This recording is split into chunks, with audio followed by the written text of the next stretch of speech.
Hero Raviteja గారు ఒక మంచి సినిమాని తీస్తే మరి ఇంతమంది జనాలు వస్తారని అస్సలు అనుకోలేదండి.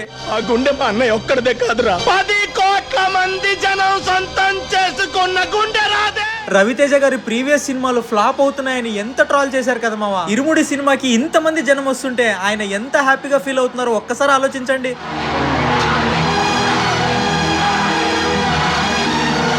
చాలా రోజుల తర్వాత ఒక మంచి ఎమోషనల్ సినిమా చూశానండి. ఇరుముడి సినిమా ఫస్ట్ లుక్, టీజర్, ట్రైలర్ నుంచి ఒక్కరికి కూడా ట్రాల్ చేయడానికి మనసే రాలేదు భయ్య. ఇంకా సాంగ్లు అయితే ఏ రేంజ్ లో హిట్ అయ్యాయో చెప్పాల్సిన అవసరమే లేదు. ఆన్లైన్ లో టికెట్ బుకింగ్ చేసుకుందాం అంటే టికెట్లు దొరకట్లేదు. డైరెక్ట్ గా థియేటర్ దగ్గరికి వెళ్ళి తీసుకుందాం అంటే అసలు ఆ జనం ఏంటి భయ్య. సినిమా మొదలైన దగ్గర నుంచి ఫుల్ ఎమోషన్ మావా. ఇంటర్వెల్ కి వచ్చేసరికి నా కళ్ళల్లో నీళ్లు కనిపిస్తాయని కళ్ళజోడు పెట్టుకొని మరి కవరింగ్ చేశాను మావా. అయినా రవితేజ గారు ఇన్ని రోజులు ఇలాంటి సినిమాని తీయకుండా ఏవేవో సినిమాలు తీశారు కదా భయ్య. నిజంగా చెప్తున్నాను, సెన్సిటివ్ ఉన్న వాళ్ళైతే అస్సలు చూడకండి. ప్రతి ఒక్క ఆడపిల్ల ఖచ్చితంగా ఈ సినిమాని చూడాలండి. సెకండ్ హాఫ్ క్లైమాక్స్ అయితే ఖచ్చితంగా కన్నీళ్లు పెట్టుకొని మరి ఈ సినిమాని చూస్తారు. సినిమాలో ఒక చిన్న పాప యాక్టింగ్ చేసిందండి. నాకంటూ ఒక కూతురు పుడితే అలాంటి పాపనే పుట్టాలని అనిపించిందండి. థియేటర్ నుంచి బయటకు వచ్చాక నేనైతే ఫుల్ గా డిస్టర్బ్ అయిపోయానండి.